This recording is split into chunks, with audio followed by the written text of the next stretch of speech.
안녕하세요. 이한나 변호사입니다. 구독과 좋아요를 눌러주셨나요? 안 눌러주셨으면 이 영상 더 이상 보실 수가 없어요. 안녕하세요. 안녕하세요. 안녕하세요. 자, 하나, 둘, 액션! 안녕하세요. 이한나 변호사입니다. 꼭 좋아요와 구독을 눌러주세요.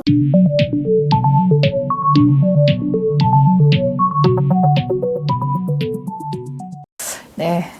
아까 앞서서 말씀드린 대로 이번 편은 소송을 준비하시는 분들을 위해서 제가 간단한 정보들을 담아봤고요. 이것도 역시 우리 편집자님과 Q&A 방식으로 진행을 한번 해볼게요. 자, 질문을 주세요. 첫 번째 질문입니다. 적격을 받았는데 건설회사에서 이전 등기를 이행하지 않는 경우는 어떻게 할까요? 소송해야죠. 네. 뭐 안 한다고 하면 강제할 방법은 소송밖에 없지 않겠습니까? 여기서 좀 유의하실 부분이 있는데요. 적격이라고 해서 우선 분양 전환 대상자가 되었습니다. 건설사에서 나에게 통보를 해요. 오케이, 너 오케이, 나 오케이, 끝! 이게 아니에요. 이 우선 분양 전환 대상자가 되었으면, 이 적격 대상이 되었으면 건설회사에서는 해당 구청이든 시청에다가 우선 분양을 하겠다라고 신청을 해야 해요. 신청을 하면서 이 적격 명단을 같이 붙여서 내는 건데요.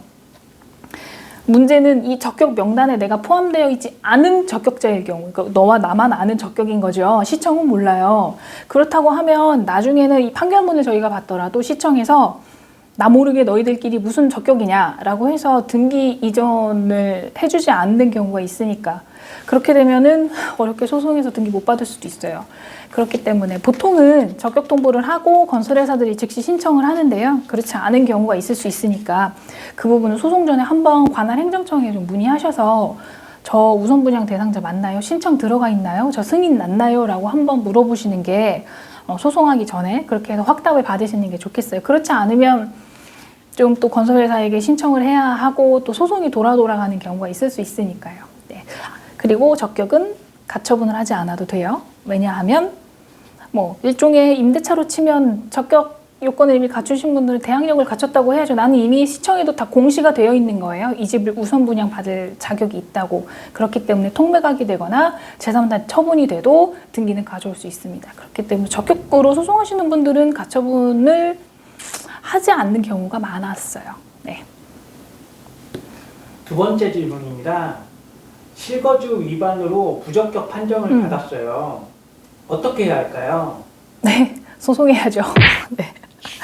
자, 실거주 위반 아까 말씀드린 순서는 그래요. 처음에 초본 자료를 제출을 하면 전출 내역이 하루라도 있으면 건설회사는 응, 너 나가 이거든요. 그렇지만 난 나갈 수 없다. 왜냐면 난 여기 진짜 살았기 때문에. 그러면 첫 번째로 관리사무소에 갑니다. 입주자 카드를 찾아서 입주자 명부를 제출을 하시고요. 두 번째로는 차량 등록 주차장에 내 차 출입 내역을 제출하시고요. 그리고 아까 말씀드린 대로 집으로 온 우편물, 나의 렌탈 내역 이런 것들을 전부 다 제출하시고 신용카드, 집 근처에서 사용한 신용카드 내역까지 해서 전부 다 제출을 합니다. 그럼에도 불구하고 건설회사들은 응, 난 몰라 라고 하는 게 대부분이기 때문에 이 경우에는 그 자료들을 법원에 소장과 함께 제출해서 나 여기 실거주 했으니까 저의 지위를 알아달라는 취지로 제출을 해야 돼요. 네. 그래서 그 증거물은 그 정도, 대충 말씀드린 그 정도이고요.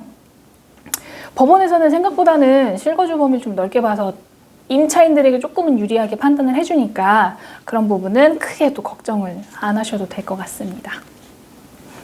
세 번째 질문입니다. 유주택 사유로 부적격을 받았어요. 네. 어떻게 해야 할까요? 소송을 할까요, 말까요? 왜냐면 청약 통장으로 당첨되신 분들은 네, 저는 소송을 해드릴 수가 없고 소송을 해도 구제가 안 돼요. 왜냐하면 청약은 무주택의 요건이기 때문이에요. 근데 선착순 세대라고 하면 선착순 세대는 법에도 그렇게 정해져 있죠. 선착순의 경우는 분양 전환 당시까지 무주택 요건을 유지하면 돼요. 그래서 그 사이에 내가 집을 많이 샀다고 해도 다 처분만 하시면 전혀 상관이 없거든요. 처분을 안 하고 들고 있으면 당연히 문제가 되겠죠. 그러니까 우리 건설사에서 분양 전환 신청을 받을 때쯤에는 눈치껏 얼른 집을 파세요. 그리고 분양권 2018년 12월 10일부터 나가는 분양권 그 이후의 분양권을 유주택으로 보고요. 그 이전의 분양권은 주택이 아니에요. 그래서 그 전에는 분양권이 10개가 있어도 주택이 아니었죠. 근데 지금 21년이죠. 지금부터 나온 분양권 다 주택이니까 분양권 이제는 갖고 계시면 안 돼요. 그거 다 주택으로 카운트 됩니다. 네.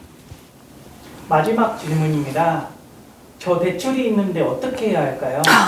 나왔어요, 대출. 이걸 제 마지막으로 제가 넣은 이유가 있죠. 소송하면서 저를 너무너무 힘들게 했고요. 우리 임차인분들도 너무 고통을 받았어요. 구조를 먼저 좀 설명을 드리면, 전세보증금 대출 받으셨죠. 전세보증금 대출 받으셨는데, 희한하게 새 땡땡 금고에서들 많이 받으셨어요. 이유는 모르겠지만. 그 새 땡땡 금고에서 전세보증금만 대출해준 거니까, 내가 만약에 이 집을 등기를 치게 되면 어떻게 되겠어요?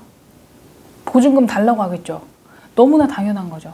내가 원래는 전세 세입자일 때 보증금 대출을 받은 거고 등기를 받게 돼서 이 집 소유자가 되면 난 전세가 끝난 거예요. 그러면 보증금은 당연히 은행에 반환을 해줘야 되는 거죠. 여기서 문제가 생겨요.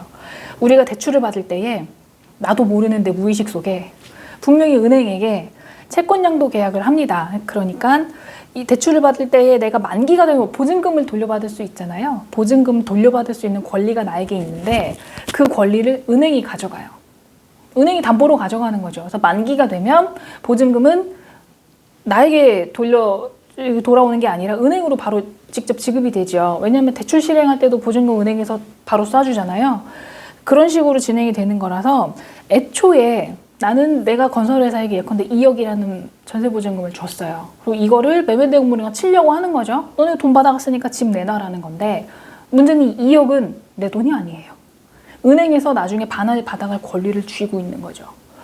그렇기 때문에 구조적으로 나는 이 건설사에 대해서 보증금을 돌려받을 권리가 없는데 집을 달라고 하는 거예요. 그러면 뭐겠어요? 매매대금을 별도로 마련해서 줘야겠죠. 매매대금이 어디서 나와요? 역시 또 대출을 받아야 되는 거죠.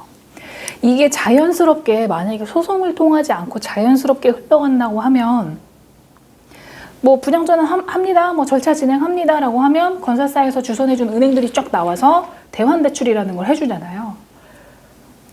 문제는 소송하기 때문에 대환대출이 자연스럽게 이루어지지가 않는다는 거죠. 이런 경우에는 은행과 건설사와 내가 조정과 화해를 진행을 해서 결정을 하거나 아니면 따로 변제를 하셔야 돼요. 네. 이게 어떻게 말씀을 드리면 좀 서운할 수도 있는데 지금 내가 받아서 이 건설사에 넣어놓은 내 보증금은 내 돈이 아니에요. 은행 돈이죠. 예. 은행 돈이기 때문에 내가 내 마음대로 이 돈을 갖다가 매매대금으로 쓸 수가 없는 거예요. 기본적으로 새땡땡 금고에 돌려주고 그 다음에 내가 매매대금을 줘야 되는 거죠. 그때 이 부분을 좀 이해를 하시고 실제로 이 대출 상환을 못해서 기각된 적격임에도 불구하고 대출 때문에 기각이 된 세대들도 있고요. 지금 진행 중인 사건들도 판사님은 계속해서 대출을 상환을 해오라고 해요. 미리 소송 들어가기 전에 내가 대출을 추후에 상환을 하실 수 있을 것인가까지 고민을 좀 해보셔야 되고 문제는 또 운이 좋아서 어느 은행에서 내가 선대출 해줄게 라고 해도 그것도 문제인 거예요. 내가 전세자금 대출을 받을 때는 최대 80%, 뭐 어떤 데는 90%까지 대출을 받아오셨는데 계속 새로운 금융정책이 나오고 부동산 정책이 나오잖아요. 대출 한도가 줄었어요. 엄청 많이요.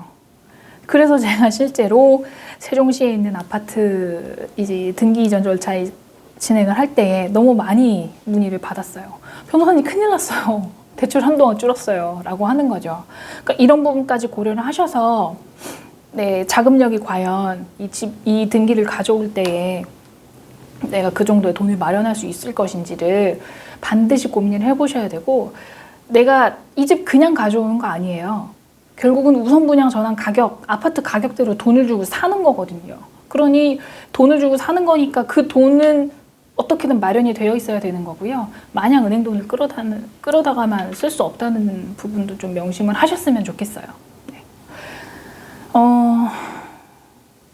또 대출에 있어서 굉장히 흥분을 해버렸네요. 왜냐하면 너무너무 어렵고 해결하기가 좀 힘든 부분이어서요. 오늘은 그래서 이렇게까지 해서 제가 임대아파트에 관한 영상은 마무리를 하고요. 드릴 말씀이 사실 엄청 많아요. 엄청 많고 지금 진행 중인 뭐 여기저기 여러 지역들의 사례들도 있고 해서 진짜 할 이야기가 많지만 오늘 구체적인 또 상황이 다르고 그런 부분들 때문에 뭐 연락을 따로 주신다면 그때그때 구체적으로 안내는 해드릴게요. 가장 중요한 이전 영상과 이번 영상에서 가장 중요한 부분은 뭐다? 선착순 세대. 네. 나는 선착순인가 아닌가 그 부분을 꼭 미리 확인을 좀 하시고, 두 번째는 대출.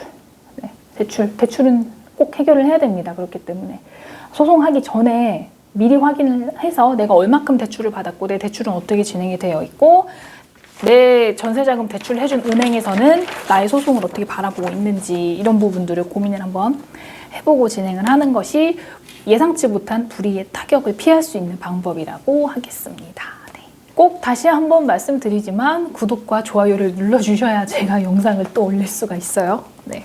오늘은 여기서 마치겠습니다. 새해 복 많이 받으세요.